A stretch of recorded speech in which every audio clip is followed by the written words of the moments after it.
Okay. So you've put on three pounds this week. Oh, okay, pounds, right. That's quite a lot. Okay.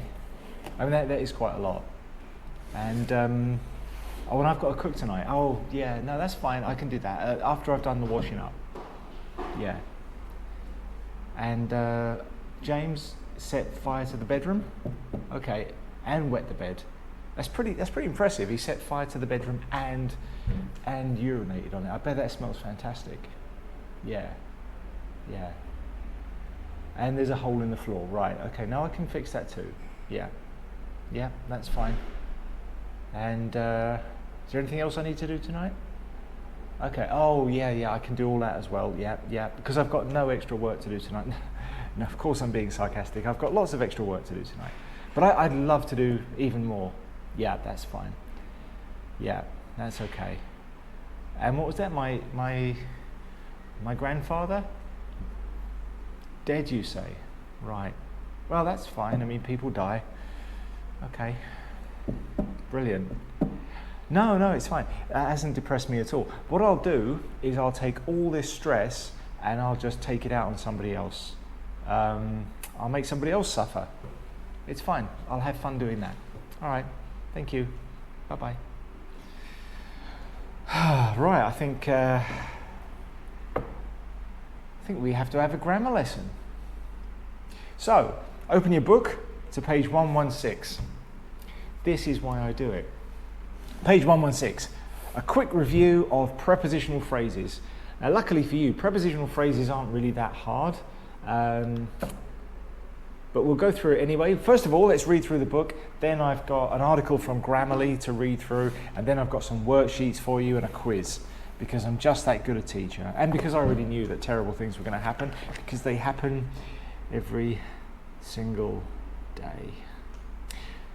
Page 116. Prepositional phrases. Prepositional phrases are used in recounts to provide specific details about actions and descriptions. A prepositional phrase begins with a preposition and usually ends with a noun or pronoun. As in this example, a steaming cauldron lurked within a jagged, disfigured peak. The preposition there is within, because a preposition tells us where something is in time and space. In the example above, the preposition connects two items, the cauldron of the volcano and the peak of the volcano. A prepositional phrase can work like an adjective and describe a noun. For example, gaps in the clouds came and went. In the above example, the prepositional phrase gives more details about the noun gaps. Where are the gaps? In the clouds. Tells us where something is in space and time. A prepositional phrase can act as an adverb and provide specific information about a verb or an adjective. For example, help has arrived from another quarter. Where? From another quarter. The helicopter has been damaged by corrosive fumes. What has it been damaged by? By corrosive fumes in space or time, and other things. The first prepositional phrase underlined in the example above supplies information about the location of the verb phrase had arrived. The second gives additional information about the damage done to the helicopter. Not happy that is a prepositional phrase, but okay. Prepositional phrases can also use function as adverbial phrases that add information to a clause. Shut up, you. For example, as a gesture of goodwill, the crew brought a bottle with them. I'm not going to get into that. In the example on the previous page, the prepositional phrase adds information to the clause, the crew brought a bottle with them. Can you find another prepositional phrase from the passage? With them. That's literally one of them. So let's have a look at Grammarly, which is much less likely to be completely incorrect than our books. A prepositional phrase is a group of words consisting of a preposition, its object, and any words that modify the object. Most of the time, a prepositional phrase modifies a verb or a noun. These two kinds of prepositional phrases are called adverbial phrases and adjectival phrases, respectively. This is where it gets a little bit complicated because adjectival phrases are adjectival phrases, adverbial phrases are adverbial phrases. They are also prepositional phrases if they function with a preposition at the core. Here's a tip. Nope, that's not a tip. Let's ignore that because that's meant to be selling me something. At a minimum, a prepositional phrase consists of one preposition and the object it governs. The object can be a noun, a gerund, a verb form ending in ing that acts as a noun, or a clause. This really annoys me. Gerunds are ridiculous. They are the dumbest thing ever. I hate them. I hate the way they're taught because they're taught by idiots. They really are. This whole thing about gerunds is written by idiots. There are two kinds of gerunds and they're used interchangeably and spelt wrong. It's spelt gerund. But, a noun ending in ing, like for instance a building. Okay, we're not building it, it's a building. Therefore, it's a noun, it's a thing. A painting is the same thing. It's a painting. We also use it in terms of things like fishing. He went fishing. In that, it's not a noun. You know, it's an activity. It's a verb. Where did he go? He went fishing. I know it's used in the place of a noun, but you can't say he went treeing. It doesn't make any sense. It just doesn't make sense to me. It's used a lot because grammar is broken. English grammar is a bit of a mess.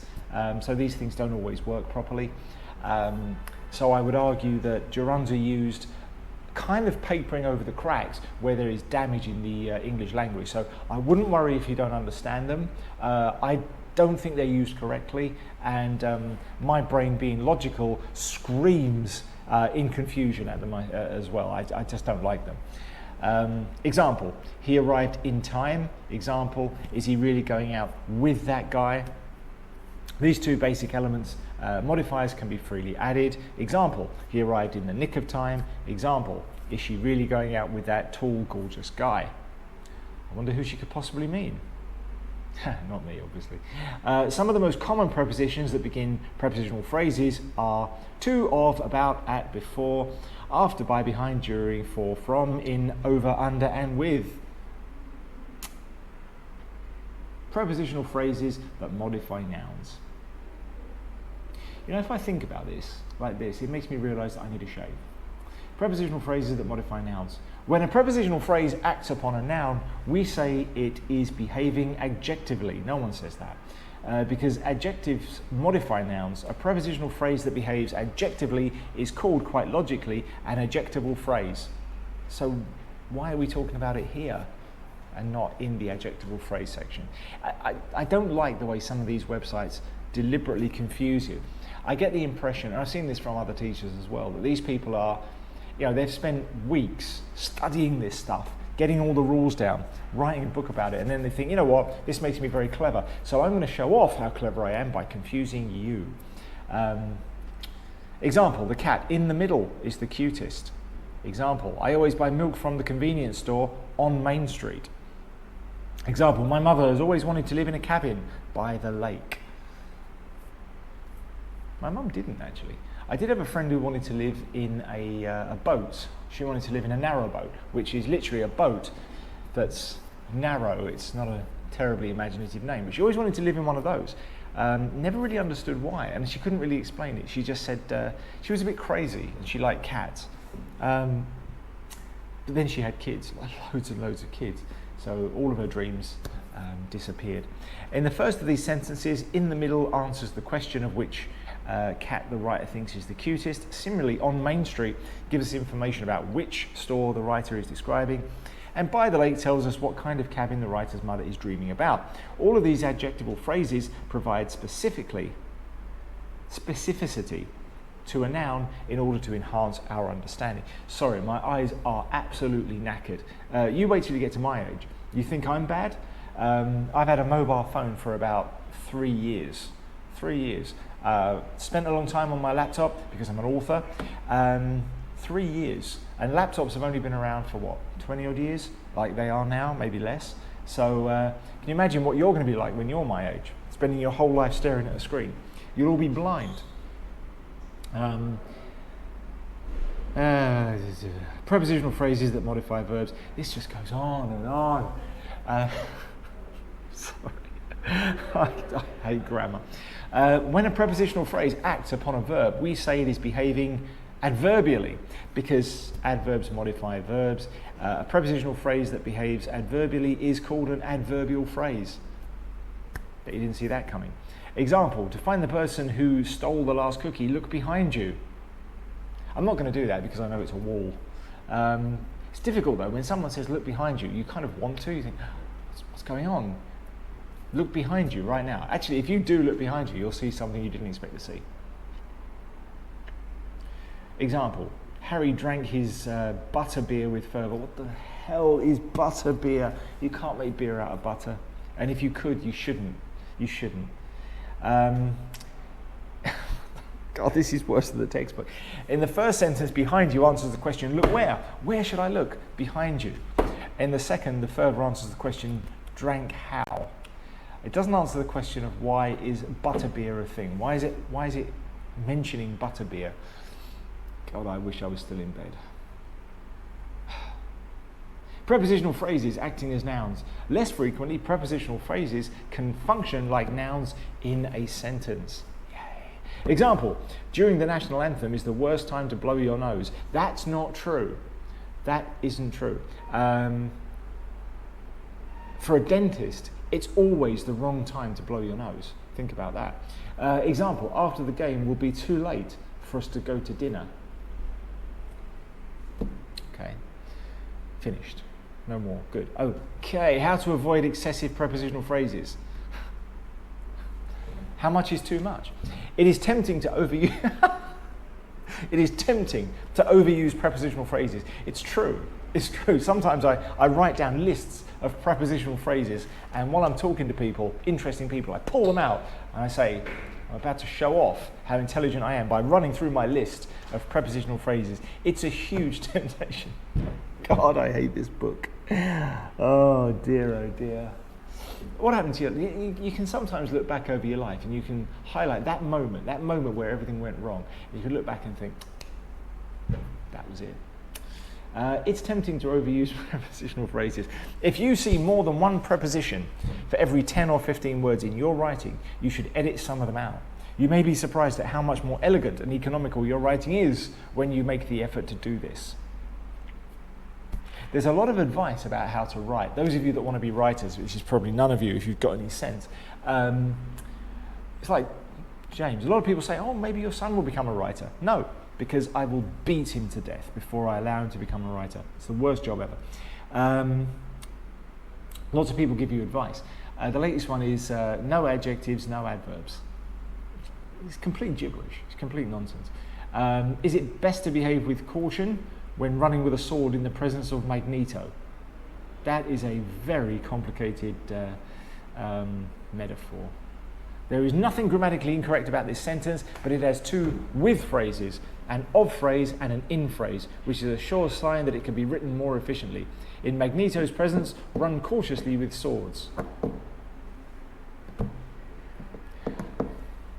Here it was possible to replace one of the prepositional phrases with caution with the correlating adverb cautiously. Of Magneto was simply a possessive verb that can be easily converted into Magnetos. Excuse me, don't worry, I'm not going to die, unfortunately. 4 prepositional phrases have been reduced to 2. Begging the question and the prepositional phrase, who cares? Another way to reduce prepositional phrases is to switch from a passive voice to an active voice. Go away. There is a famous example to illustrate the point. Why was the chicken crossed by the road? Yeah, that's actually pretty good. Clearly the passive voice makes this sentence fussy, and the prepositional phrase by the chicken seems a little bit silly. It would be better written in an active voice, with the chicken in the driver's seat where it belongs. They actually use that sentence, with the chicken in the driver's seat where it belongs. Why did the chicken cross the road? Why did the chicken cross the road? To get to the other side. And that's actually a very dark joke about suicidal depression. Why did the chicken cross the road? To die, to get to the other side. Okay, so there we go, that's Grammarly.com. That's a worthwhile use of our time. Prepositional phrases, which are also adjectival phrases, adverbial phrases, and all sorts of other nonsense all wrapped into one. Now, I hope that doesn't make it too complicated for you, but this is just a review. Really, prepositional phrases are any phrase, anything that's more than one word combined to form a preposition. A preposition tells us where something is in space and time relative to something else. As long as it does that, it's a preposition. If it's using multiple words to do it, it's a prepositional phrase. From, help had arrived from. From where? From another quarter. You can't say from quarter because quarter doesn't make sense, but another quarter from another place makes sense. Okay, so it's multiple words working together to form a preposition which tells us where something is relative to other things in space or time. That's all there is to it. It usually answers the question, a question, why, what. If you look at this bottom one, as a gesture of goodwill, the crew brought a bottle with them. They brought a bottle with them. Why? As a gesture of goodwill. A steaming cauldron lurked where? Within a jagged, disfigured peak. Gaps in the clouds came and went. Gaps where? In the clouds. So they usually tend to answer a question. Most of these adjective adverbial phrases do. They answer a question. They give more information, which is how we answer questions. So that's really all there is to this. It's nowhere near as complicated as this book and this website are trying to make it. Does feel a little bit like they're trying to show off by being smart, but as Albert Einstein said, the truth of intelligence is the mark of being able to describe it simply. We don't get that. So, do a worksheet, then answer some questions and do a quiz. Yay, I like quizzes.